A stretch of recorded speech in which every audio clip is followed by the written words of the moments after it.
বলি ও বৌমা, সকাল সকাল উঠেই বাড়ির আগাছা কুকাছা পরিষ্কার করতেছো, তা ভালো কথা, কিন্তু ঘরে যে তোমার আরো কাজ আছে সে খেয়াল কি রাখো? বলি, বাড়িতে কি শুধু আমি একাই খাই নাকি যে আমি একাই কাজ করব? আপনি আর আপনার ছেলে তো শুধু বসে বসে খাবেন আর হুকুম করবেন। ও মা, ও মা, ও মা, এ দেখি বোবার মুখে বুলি ফুটেছে। মুখ সামলে কথা বলবেন মা, আমি কিন্তু ঘটি বাড়ির মেয়ে, এতদিন চুপ ছিলাম দেখে কম ভাবেন না। যত বড় মুখ নয় তত বড় কথা। দাঁড়াও দাঁড়াও, তোমার মজা দেখাচ্ছি আমি। যান যান, যা খুশি করেন গে, আমাকে আমার কাজ করতে দেন। কই গো, কি হলো? মা, তুমি কাঁদছো কেন বলো তো? কাঁদি কি আর শখেরে বাবা, তোর বউকে শুধু একটু বলেছি যে বাইরের কাজ করতেছ, তোমার তো ঘরেও কাজ আছে। আর আমাকে তোর বউ কত কথা শুনিয়ে দিল।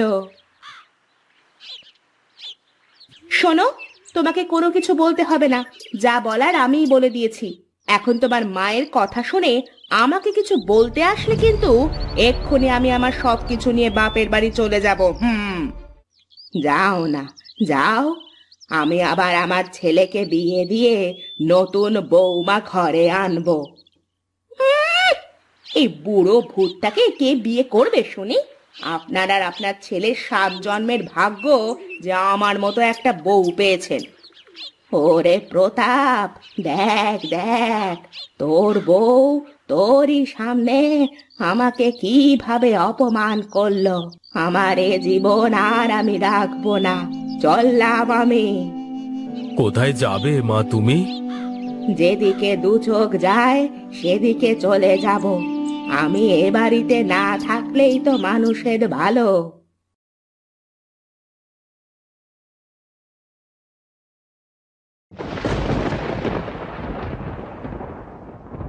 ওরে বাবা রে, এ কি ভয়ঙ্কর মেঘ রে মাইরি! বাবু দেখেন দেখেন, মেঘে কেমন অন্ধকার হয়ে গেছে, দিন না রাত বোঝা যাচ্ছে না তো। এই বুঝি আকাশ ভেঙে বৃষ্টি পড়তে শুরু করে। ওরে বাবা রে! ওরে শোন শোন, এদিকে আয় দেখি।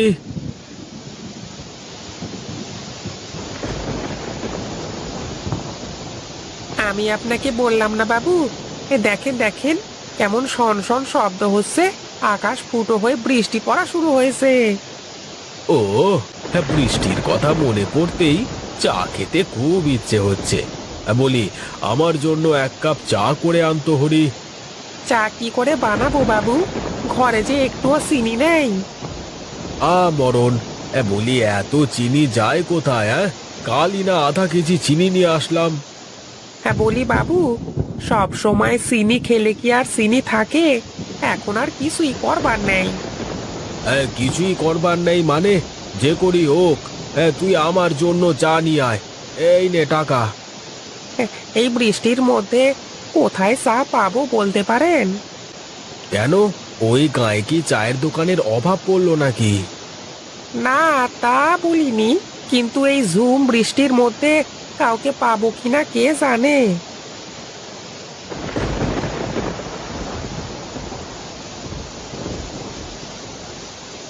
বাবুরে কত করে কইলাম, এই বৃষ্টির ভেতরে চা না খেলে যেন হয় না।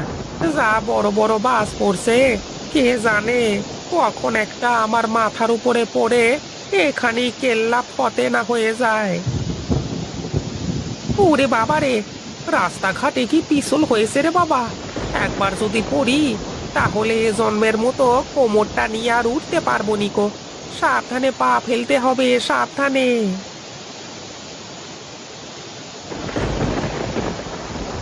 বলি ও খুড়ো, আমাকে 1 কাপ চা দাও দেখি। 1 কাপ চায়ে 2 চামচ চিনি দিয়ে ঝটপট চা বানিয়ে ফেলো দেখি। এই তো বাবু এবার চাটা খেয়ে খুব মজা পাবে। এবার আর আমাকে বলতে পারবে নিকো যে তোকে দিয়ে কোনো কাজ হয় না।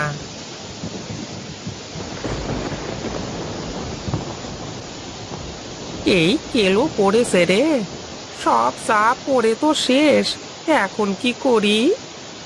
এই তো পেয়েছি, বলি হরির যা বুদ্ধি তাতে কাজ হবেই।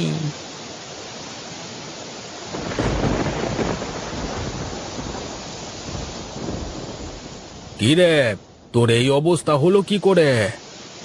এই নেন, তার আগে আপনার চাটা ধরেন, তা না হলে তো বলবেন আবার হরিকে দিয়ে কোনো কাজ হয় না। না না না না, আমি জানি তো আমার হরি সব করতে পারে। বাবু, চাটা একটু খেয়েই দেখেন না। এই এই, এটা কি নিয়ে এসেছিস? হ্যাঁ, তু তু তু, এটা কি চা নাকি অন্য কিছু? চা বাবু, চা। এই বৃষ্টির ভেতরে কত কষ্ট করে আপনার জন্য চা নিয়ে আসলাম, আর আপনি কি না। হ্যাঁ, আমি বুঝেছি, তোকে দেখেই আমার বোঝা হয়ে গেছে এটা চা না অন্য কিছু। আমি জানি আপনি সব সময় আমার কাজের ভুল ধরেন খালি। আচ্ছা আচ্ছা, যা হয়েছে হয়েছে, আর আমার চা খাওয়া লাগবে না।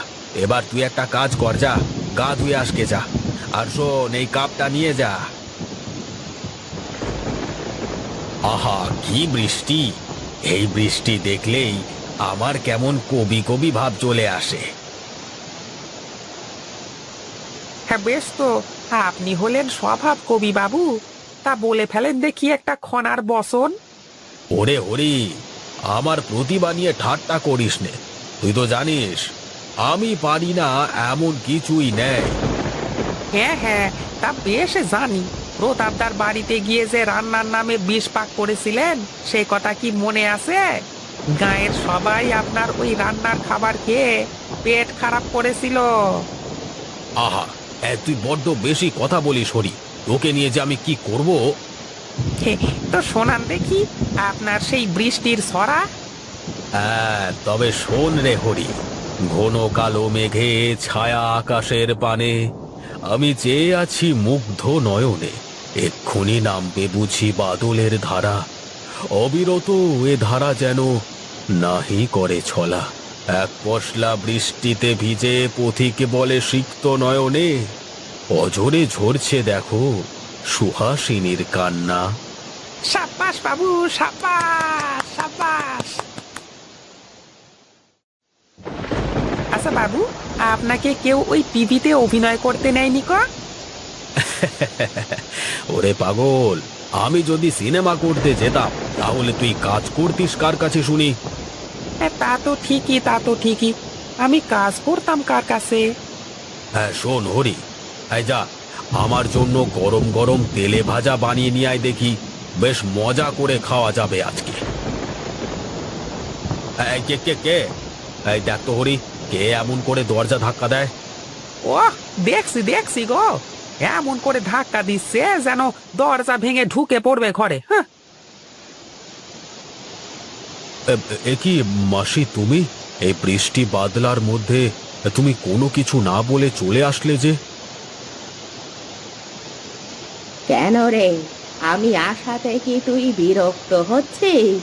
অবশ্য বিরক্ত হলেও কিছু করার নেই, আজ থেকে আমি এখানেই থাকবো। এই কেলো করলো রে, এবার আমার ঘাড় মোটকে খাবে ডাইনি বুড়িটা। না না, কি যে বলো মাসি, তুমি এসেছো আমি খুব খুশি হয়েছি। এটা তো তোমারই বাড়ি, তোমার যতদিন ইচ্ছে থাকো এখানে। বলি, ঘরে কি খাওয়ার কিছু আছে নাকি রে গোপাল? আমার যে বড্ড খিদে পেয়েছে। কই রে হরি, তাড়াতাড়ি আমার মাসির জন্য তেলে ভাজা নিয়ে আয় দেখি। যাচ্ছি যাচ্ছি, আমার তো হয়েছে যত মরণ, এতদিন তো একজন ছিল, এখন আর একজন ঘাড়ে উঠে বসলো গো। বলি, বেটা বজ্জাত পরীকে তাড়িয়ে একটা ভালো কাজের লোক তো রাখতে পারিস নাকি? খালি খালি বসে বসে খায় আর অন্ন ধ্বংস করে। তুমি বসো মাসি, ও এক্ষুনি তোমার আর আমার জন্য তেলে ভাজা নিয়ে আসবে। এ কি, এ তো দেখি বিড়ালটা সব তেলে ভাজা খেয়ে শেষ করে দিল।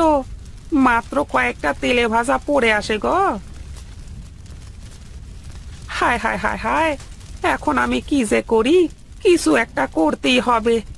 কি করি, কি করি?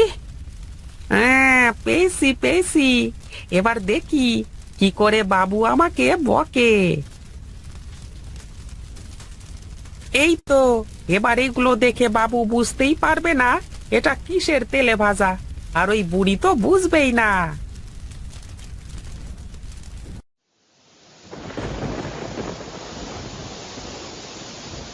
এই নিন বাবু, আপনার তেলে ভাজা। হুম, কি গন্ধ রে তেলে ভাজা। হ্যাঁ, খুব মজা হয়েছে মনে হয়, বুঝলি? হ্যাঁ হ্যাঁ, কতটা মজা সেটা খেলেই বুঝতে পারবেন, খান না। কিরে, কিছু বললি নাকি? হ্যাঁ না বাবু, আমি আর কি কইব। নিন মাসিমা, আপনিও নিন না। কি হলো বাবু, এমন করতেছেন কেন আপনি?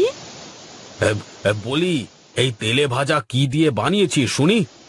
ওই ঘরে কিছু ছিল না, তাই তো ভাবলাম বাবু খেতে চেয়েছে, না তো করতে পারি না, তাই ঘরে থেকে মালপোকা ধরে তেলে ভেজেছি বাবু।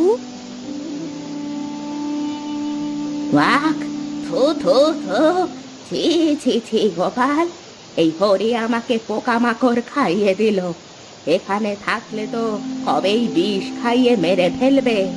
না বাবা, আমি আর এখানে থাকবো না বাবা, আমি চললাম। ওরে হরি, তোকে যে কি বললে ধন্যবাদ জানাবো রে।